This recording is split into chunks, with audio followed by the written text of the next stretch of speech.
yang menjadi saya tambah alim tuh gara-gara gejolokan bapak begini. Hak dhisik ana wong imami saking semangate ngapalno hal ataka hadisul ghasyiyah. Jumat-Jumat itu. Karena dia ingin keren ya pakai surat panjang gitu. Terus dia datang ketika takbir langsung baca Bismillahirrahmanirrahim hal ataka hadisul ghasyiyah. Makmumnya bilang subhanallah. Karena dia agak pede dengan surat yang panjang diganti kul ya ayyuhal kafirun. Makmumnya masih bilang subhanallah. Sampai berkali-kali diganti surat kulhu, ya makmumnya tetap bilang subhanallah. Karena nggak tahu caranya mengingatkan kalau imam itu tidak baca Fatihah. Karena ada satu cara yaitu kon ngelingno ngangge napa? Subhanallah. Akhirnya wonten makmum sing nekat ora maca Fatihah. Nah, pertanyaan bapak saya, kamu harus berani istihad merubah hanya satu pakem mengingatkan imam itu pakai subhanallah. Karena kalau kasus seperti ini nggak cukup diingatkan subhan. Ini pertama kali saya pakai serban. Insya Allah tidak sampai 1 menit nanti saya copot. Karena untuk gus-gus muda itu ada kaedahnya. Katanya dulu pakai serban setelah bisa baca Wahab. Kalau sekarang enggak, kalau sudah kaji dipanggil abah ya pakai serban.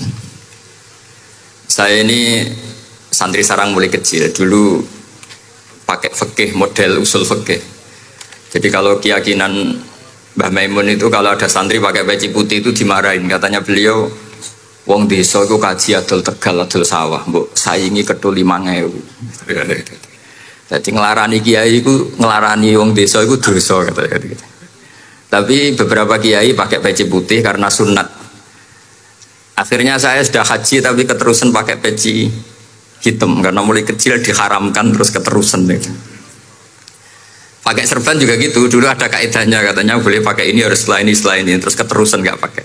Tapi ini alhamdulillah dikasih sama Gus Ali ini saya terima. Nah ini iaro apa tamlik tidak tahu. Teman-teman bahasa Indonesia Jawa pancen ngono. Bahasa Inggris ngono. Jadi bahasa Inggris favorit understand deh. Jawa mau dia santai-santai mau dia.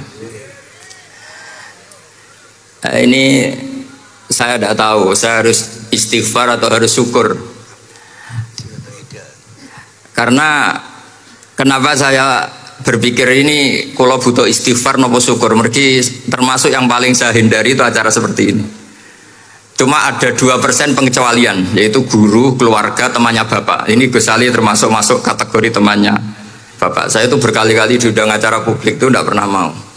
Satu, mungkin nggak bakat ya, nggak bakat juga nggak ingin.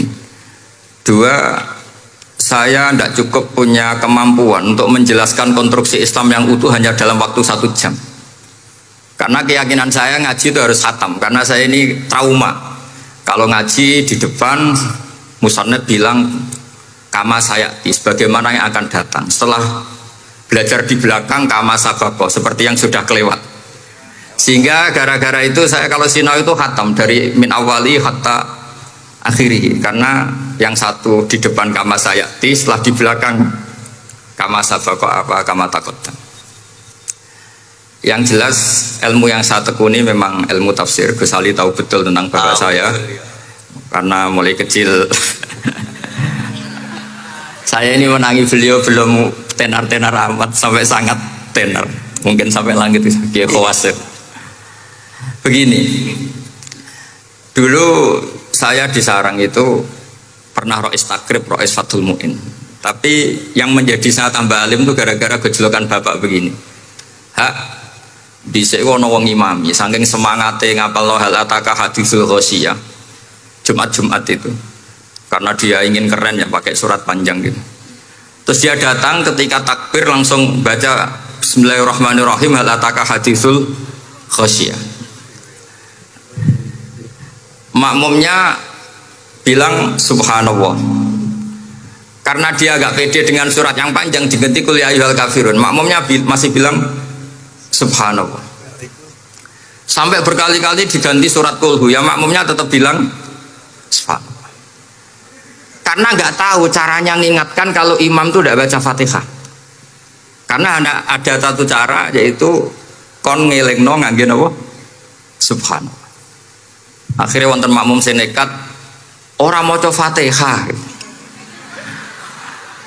Nah, pertanyaan Bapak saya, kamu harus berani ijtihad merubah hanya satu pakem mengingatkan imam tuh pakai subhanallah. Karena kalau kasus seperti ini nggak cukup diingatkan subhanallah.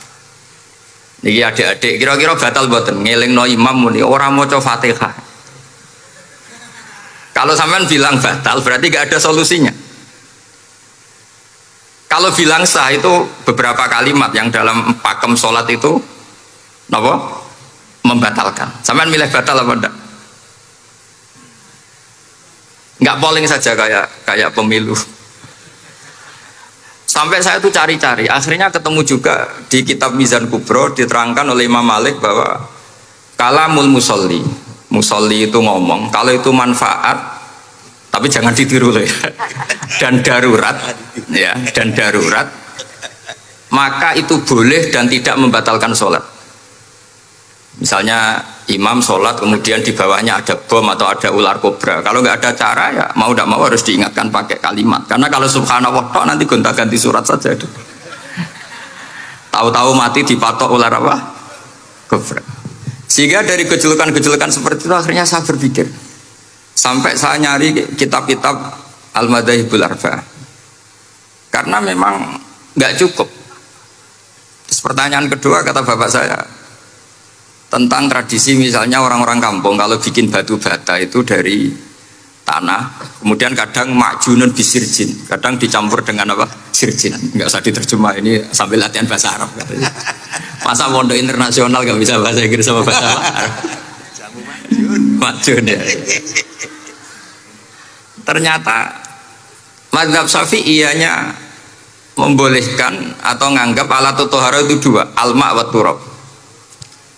Tapi ternyata dalam mazhab Hanafi termasuk alatut tadhir atau alatut tohara itu an-nar, yaitu api. Alasan Abu Hanifah, orang mukmin yang banyak dosanya itu untuk masuk surga itu disucikan dulu di neraka. Artinya an-nar itu al-mutahhirah. Nar itu gunanya mensucikan. Sehingga batu bata karena sudah mengalami proses dibakar, maka berarti suci meskipun makjunun bisirjin. Ya tapi jangan pakai tayamum, pakai apa?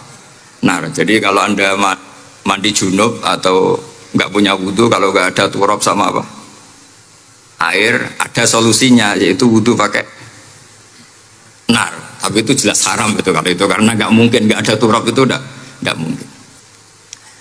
Sehingga ini penting, gejolokan-gejolokan para ulama, para guru ini penting, karena ternyata para nabi itu menjadi pinter itu ya karena digojlok pangeran. Saya punya sekian contoh di kitab-kitab para wali.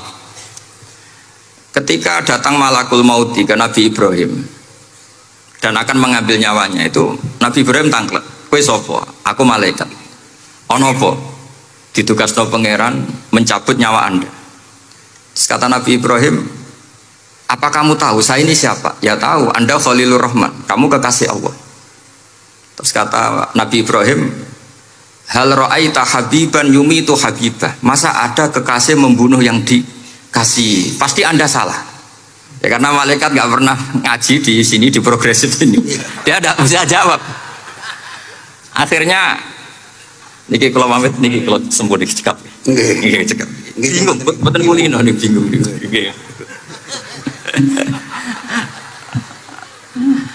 Akhirnya malaikatnya matur malih teng pangeran. Ya Allah, kata Nabi Ibrahim logikanya begini, wahal ra'aita habiban yumitu habibah. Mosok kekasih kok dipateni kekasih. Terus kata Allah gini, ya sudah bilang gini sama Nabi Ibrahim, sama Ibrahim. Wahal ra'aita habiban yakrahu ayyalqa habibah. Mosok kekasih kok ora siap ketemu sing dikasih. Akhirnya Israel datang lagi. Balik mana? Gini logikanya dibalik sekarang begini gitu. Wahal ra'aita habiban yakrahu ayyalqa habibah. Terus Ibrahim bilang oke, ya nggak masalah, sudah. Artinya apa? Kita ini diajari satu logika. Logika apa saja? Ini Allah. Sehingga ya memang normalnya hidup tuh cerdas. Kata Ghazali cerdas nyikapi apa? Realitas. Ini penting saya utarakan. Saya punya sekian contoh kecerdasan para nabi. Saya berkali-kali cerita, nabi yang sezaman itu sebetulnya 3, tapi yang ilmunya level itu hanya 2. Karena ada yang sezaman yaitu Ibrahim dan Lut. Tentu tidak level karena Nabi Lut itu pernah keponakan Nabi siapa? Ibrahim. Kedua Nabi Musa dan Nabi Harun. Tapi ini juga agak level karena Nabi Harun jadinya Nabi itu karena proposal Nabi Musa. Jadi proposal mulai dulu ya ada. Nah, Nabi Musa kita tahu adalah al-sak. Al-sak itu kalau ngendikan itu lesannya agak Cedul. cedul ya. Cedul. Ini nanya jejer ke sana. Jadi kalau nggak bisa tanya ya. Bahasa Arabnya pokoknya al-sak. Cedul ya. Cedul. Karena masyhur ya kita tahu cerita itu Musa yang kecil itu sebeling. Jadi nak digendong Fir'aun itu dijabuti jenggote. Padahal masih kecil. Sesuai Fir'aun curiga dasar Bani Israel. Lama-lama dia memutuskan sepatah ini aja ini jelas darah-darah Israel. Kita tahu Fir'aun adalah orang Kipti, orang Mesir. Setelah berkali-kali gitu terus tanya gini sama Asia, ini anak ini sudah bisa mikir, memang dasar Bani Israel jadi gak suka orang Kipti. Orang baca cilik biasa gak masalah. Sehingga terus dites ada jamroh, ada bara api sama apel. Sebetulnya Musa ini sudah tahu mau ngambil apel, tapi kalau dia ngambil apel dibunuh sama Fir'aun berarti bisa membedakan. Akhirnya sama Jibril diarahkan ngambil apa? Api jamroh tadi. Akhirnya agak ditelan terus menjadi lesannya apa? Cedul.